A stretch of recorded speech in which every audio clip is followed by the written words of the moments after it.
Welcome to Fire Sale Franchise episode 46, and we are in a crisis here, and I mean a serious crisis this season. We are 8-4, having lost our most recent game, and we pretty much as good as lost half of our team in the last game. Not so bad on offense, to be fair. We've got everybody we know here, and Keith Marshall isn't that bad. A little bit more one-dimensional than Will Judy, but he'll do, especially with Nate Cowan still on the team. We might just have to go back to a little bit of old styling with how we use the running backs there. But outside of that, everything's actually fine here on offense. It's on defense where it's a catastrophe. We've got our two starting cornerbacks, but then we're missing our slot cornerback. Ekpreolumo is decent, just not as quick. That's his main problem, is he hasn't got the speed there really, but still, that's fine. Safeties is fine. Linebackers outside of Kevin P.L. Lewis, who we're going to have to throw back over to the right side, haven't made changes yet to make up for the injuries. I mean, it's actually not that bad when you look at who is still here, but, you know, losing Christian Stuckey and Eric Nickerson, as well as Will Judy all in one game, it's really not what we wanted. We are not even first in the division. We are second in the division. We may not even make the playoffs. I mean, at 8-4, we got a pretty good chance at a wild card spot. Obviously, nothing is secured yet. The one thing I'm worried about, I said it at the end of the last episode, is that Will Judy misses out on Offensive Rookie of the Year, which he so deserves. Probably good chance of still getting it, in all honesty, even if he doesn't play for the rest of the 4 games, because his main competition was a backup. So fingers crossed for Will Judy, who deserves Offensive Rookie of the Year. Obviously, technically doesn't deserve it if he obviously doesn't end up playing these 4 games, but in terms of how good he is, definitely deserves it. Really, all we can do now is change that roster up a little bit to make up for everything. Eric Nickerson could play 2 more games if we bring him back early. I will strongly consider doing that, in all honesty, because I want him to get in there and get some good games in whilst he's still a rookie, get that XP, get a decent ranking on Defensive Rookie of the Year, get him more XP. That's what we've got to think about there, growth for him, so I may bring him back early. But before we even think about that, we've got a game here against the Jags, who are 9-3. They're not doing badly whatsoever, so that could be a tough matchup, and let's see how we get on against them. First play of the game is 1st and 19 thanks to holding call on the actual first play of the game. Tevin Coleman in the backfield there, so 2nd and 15 for him now.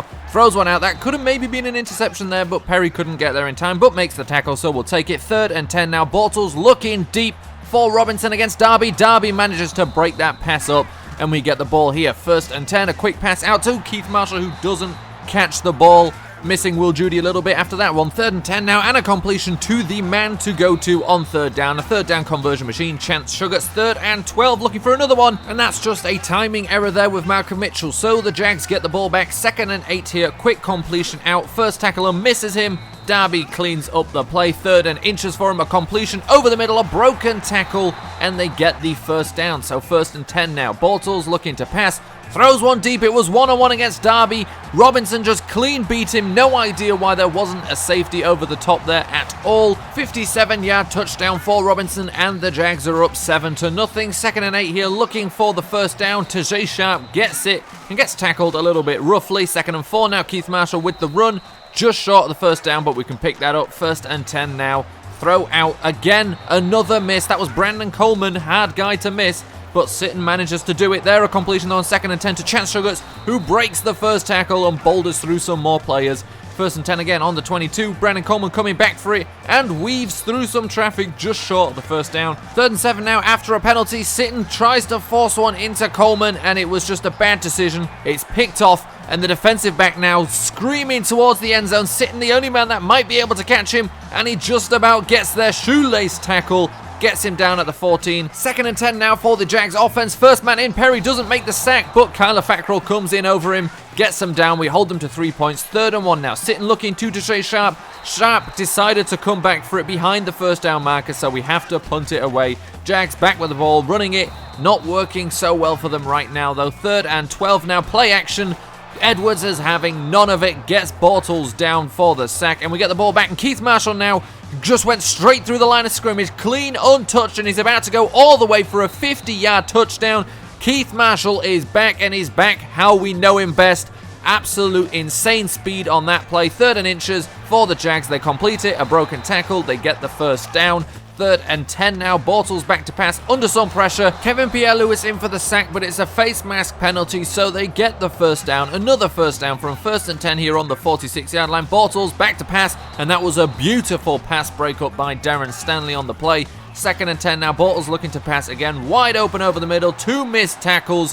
One of them should have been made. One of them was just a crazy dive.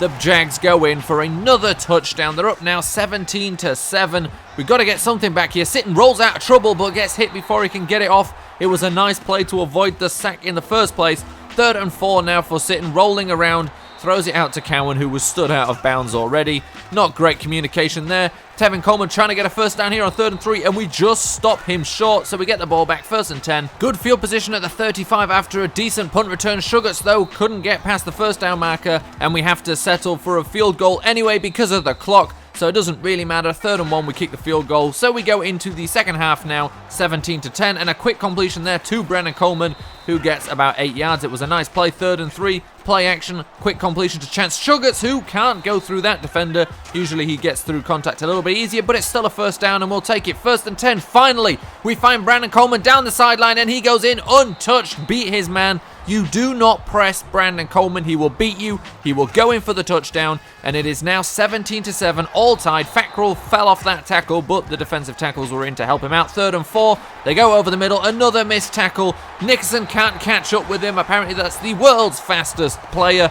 I'm pretty sure it was a tight end as well, but they go in for another touchdown. 24-17 now. Keith Marshall running behind his blockers, picking up a decent amount of yards. We're not going to get away from the run game yet. And on 2nd and 3, Brandon Coleman beat his man again, but Sitton overthrows him. That could have been another touchdown. We go for a run play again here with Keith Marshall, who finds himself a whole bunch of space thanks to his speed. We pick up the first down. 1st and 10 at the 42. Quick completion to Brandon Coleman. Shrugs off the first guy, gets the first down. 1st and 10 on the 45. A run with Nate Cowan. Shrugs off the first guy, shrugs off the next 2 guys, and it took another 3 players to finally tackle him. We have to settle for a field goal there here. 4th and 5. 24-20 the score right now. Tevin Coleman to the outside. Big hit by Darren Stanley. Forced fumble, but Bortles was able to pick it up. That could have changed the entire game there. 3rd and 11 now for the Jags. Bortles back to pass under pressure, and he is caught by Vance and Edwards, sandwiched between the two of them. So we have the ball here, 1st and 10 on the 30. Completion to Keith Marshall, gets the first down and a couple of yards more. 3rd and 6 here though. Sitton looking for someone, didn't have time, gets hit, fumble. Lyman doesn't pick the ball up. Should have just dropped onto it. He tried to pick it up and run with it. So the Jags get the ball here. 3rd and 8 on the 33-yard line. Bortles in some trouble, and that was a nice exchange by Pierre Lewis and Jordan. One of them in coverage, one of them chasing the quarterback. They swap and make the play. 1st and 10, completion there to Brandon Coleman. When we find him, when we can hit him, he can make plays. 2nd and 7 now, Sitton throwing it out, but Malcolm Mitchell couldn't make the catch on the sideline, so it's 3rd and 7 here on the 44. Sitton looking, finds Tajay Sharp over the middle, but he couldn't pick up the first down. But we're going to have to go on 4th. We get it, 2nd and 10 now. Throw to Chance Sugars. It was forced in, bounces into the air, and is picked off. We turn the ball over again. 1st and 10. Nice tackle by Perry, but that's about all we can say there. We get the ball back again, though, without any points being scored. That reception by Sugars gets us the first down. We're now in 3rd and 10. A minute left. Have to throw it here. Sugars makes the catch just short and is injured on this play. Again, we can pick up the first down, though, on 4th. 3rd and 10 now. Throwing it upfield to Brandon Coleman, and that was a vital pass interference there. We now have 25 seconds to try and get something. 7 seconds here. Quick throw into Mobo. Doesn't make the catch you feel like Chance Sugars could have done. Final play of the game here. Nobody there. Sitton gets hit. That's it. Game over. I honestly feel like we're being set up in these past few games. I mean, this one was, we just didn't play very well, but at the same time, there was, I don't know, Lance Sitton again missing a whole bunch of his passes, 46% completion percentage, 1 touchdown, 1 interception, was, not a very good decision to throw it. The other one was just unlucky and was getting tipped everywhere after being a bad throw anyway. So obviously nothing we can say there. Rushing, at least Keith Marshall did something right. He came back with a bang. Receiving, Brandon Coleman tried his best, was overthrown when he was wide open again at one point. Chance Sugars, our usually sure-handed man, had 3 drops, although he did okay as well, and he's injured again. And what can you say for the defense? We can't expect that much from him considering who was playing everywhere. Edwards had 1.5 sacks, Fackwell had 1, Pierre Lewis had 1, Jamarcus Vance had half a sack. Darren Stanley, tried to bring some spark back with a forced fumble. Unfortunately, we weren't able to recover it, and, well, you know what, honestly, these last 2 games, I feel like we might as well not bother trying. Half the time we might as well not bother being there. Let's hope this changes soon, but to be honest, with more and more people getting injured, I don't see why it would change. Luckily, however, Chance Ruggets is not injured long term. It was just for that one game. He was out for, just the end portion. So now we scout college players. We move on to the next week where we play the Titans and cross our fingers that something else might just happen for us. The big news before this game is that Eric Nickerson has been brought back early. He's been cleared by doctors. We're bringing him back a week early, because we are third in our division. We're not going to get a wild card spot at this rate. We need everything we can get. And with Eric Nickerson playing middle linebacker for us, it's pretty much, we're happy to have these linebackers. The only difference is Kyler Fackrell, and we like Kyler Fackrell. So outside of that, outside of Stuckey not playing, the defense is almost back to full strength. The offense is pretty much back to full strength. Keith Marshall did a good job taking over running duties. We just, for some reason, were terrible in the passing game. We really need to start winning games. We basically, at this point, are just crossing our fingers that the players we want to play turn up with good form so that we'll actually throw the ball on target and, block people and all of that good stuff. Let's play the Titans, see if we can get a win, see if we can stay in the playoff race, because right now, we're on the outside looking in. So the first play of the day is a run for the Titans. There's no DeMarco Murray, no Derrick Henry, but they've still got a talented player back there, and on 2nd and 7, they go for another run, and we can see it might be one of those days. 3rd and 4, they go for a screen here, and well, now we're sure it's going to be one of those days, although there was a nice tackle in there at the end. 1st and 10, play action, Kevin Pierre-Louis having none of it, in for the sack on Marcus Mariota. 3rd and 8, it leaves them in now, looking for a first down. Pressure coming in slowly, but it didn't get there in time. However, there was a flag for holding. They missed the man anyway. We get the ball, 3rd and 4. Sitton tries to throw it to Malcolm Mitchell, who didn't come towards the ball. Gets picked off straight into the end zone for a pick 6. And we go down 7-0 without the offense even scoring yet. 3rd and 5, a fumble. This was just 3 plays later. Fumble recovered by the Titans. They go into the end zone, score another touchdown. We're now down 14-0. Their offense still hasn't scored. 2nd and 8, we pass one out here to Keith Marshall, who, well, picks up about 7 yards, and we'll take that at the moment. 3rd and 3, a quick pass out to Blake Moreland, and Blake Moreland, rumbling down the field, gets pushed out of bounds. 1st and 10 now, Lance Sitton rolling to the right, looking for something. Finds Keith Marshall, who makes the first man miss, shakes the second guy off, keeps going upfield, gets inside the 20. Great catch and run by Keith Marshall. 1st and 10 now, Sitton tried to throw one into Tajay Sharp. It's picked off. The 2nd interception of the day, the 3rd turnover of the day. The Titans get the ball here. 2nd and 13. Nice chase down play by Eric Nickerson there. 3rd and 13 now. Marcus Mariota back to pass. Pretty much no pressure. Flag there, though. We push him out before he gets the first down.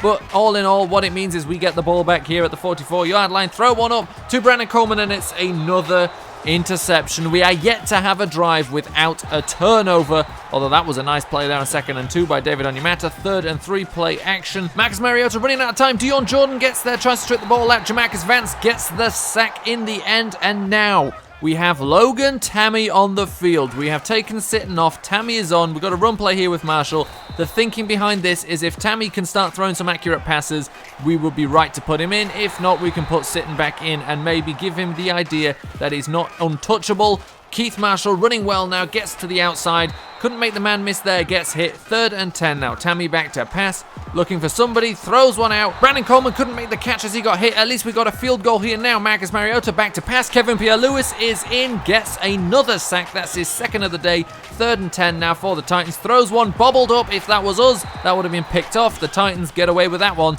3rd and 8 going for a screen, but he had absolutely no time before those defensive tackles came rushing in. It's the second half now. Sitton is back on the field, and he finds Brandon Coleman deep down the field. Logan Tammy just wasn't doing it. It seems to be a team-wide accuracy problem. So 1st and 10, and he completely overthrows Keith Marshall there. Just misses him. 2nd and 10. Got to get something here. Throws one out to Tajay Sharp, who goes through that player just short of the first down, but at least we get another field goal out of it. Score now 17-6, and a big run to the outside there. Ronald Darby finally catches him once he crosses the 50-yard line. Now 2nd and 7 on the 8-yard line. Marcus Mariota in trouble again, manages to avoid a few people, but Dion Jordan gets in the end. We get the forced fumble, but they manage to recover it. 3rd and 16 now, quick pass out. Tremont Steed in with the tackle, and we stop him, hold him to another 3 points. Defense holding strong. Keith Marshall here, nice run to the outside. Picking up over 15 yards. Keith Marshall has been running well today. And 4th and inches, we go for a fake to Blake Moreland there. He picks it up. That's a nice reason to have Blake Moreland. He's a good fullback. We don't use him too much, but he's there when we need him. Quick pass out there. Completely misses Keith Marshall again. Maybe it's Marshall that he just can't throw to. He misses him a lot. throws one deep there to Brandon Coleman. That's a man that's hard to miss, and he fights through to the 20-yard line. We ended up going for a fake field goal. You can tell by the score it did absolutely nothing, so we got another possession here, and it's an interception. Overthrew Chance Sugars, went straight into the arms of a cornerback. To be fair, he had to stretch it as well. 3rd and 7 there, a completion for the Titans for the first down. A couple of broken tackles, and he stumbles over the 50-yard line. 1st and 10 now. They're running it to the outside, but he's pretty much shut down by Mario Edwards. Manages to break the tackle, but Darren Stanley cleans it up. Tackles him for a loss there. 2nd and 12 now. Pass out. Darren Stanley got caught trying to make an interception. They catch it for the first down. 3rd and 10 now. Mariota back to pass. Finds a guy short on a drag route. He makes the first person miss. Fights through the contact of the second guy. Gets the first down. We got to stop him at the 5 now. 2 minutes 24 left in the game, and we sack Mariota there. So the defense really has been playing well. 2nd and goal. 17. Mario Edwards Jr. coming in now, chasing him. There's a couple of players chasing him, and finally they get to him. Another sack. David Onyemata for that one. 22-yard line. Then they just run here, trying to run the clock out, I presume. And they pretty much stop us here. This is the final kick after that field goal here to Warford, our backup cornerback. And then he just goes straight through the middle. So we do have one positive here. Warford going straight through the middle of everybody there. Goes in for the touchdown. So we end the game with a touchdown. But with 53 seconds left on the clock, that is pretty much the final thing that happened here. We did try an onside kick, but it failed. I don't have anything to say.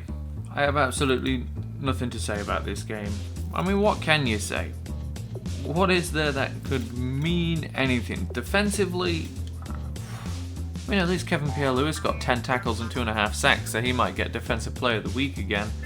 Although probably one of their defenders will get Defensive Player of the Week because, you know, scoring a touchdown is pretty neat. That said, one thing we can say for this defense is the fact that they didn't give up a single touchdown today. They allowed 3 field goals, and that is it. The 2 touchdowns were allowed by our offense. I say allowed with, a pick 6 and a forced fumble returned. At this rate, we might not even win 9 games. I mean, I don't really see why I should think that we can win the other 2 games when we couldn't win those 2 games. 8 and 6, we may just end up going 8 and 8. And to be honest, then we're looking at the possibility of getting fired. Now, I don't want that to happen. I'll make sure that doesn't happen. Wink, wink. But let's move on to next week. And, well, let's take a little look at what the league looks like. So I think I just talked for quite a while without being recorded, so let's sum everything up quickly. I think basically no one we can bring back early. Maybe the earliest we can have is we can pull someone for the last week, and I say someone, Will Judy, in the final game of the season. Probably not, though. The person who's hot on his tail now for Offensive Rookie of the Year is Keithan Eldridge of the Redskins, who we do play in the final game of the season, so we can try and help him there. Even if he's not on the field, we can try and at least stop the other guy from catching up with him. I think he's a running back, if I remember correctly. So maybe we just play the run all game long and we can stop him getting anything, let them pass all over us. We'll be lucky at this point to even get 9 wins, which is the target we've got for our coach, which we might not even reach. We're not going to get fired. I'll make sure we don't get fired. Wink, wink. And I also did say I feel like this is a prank.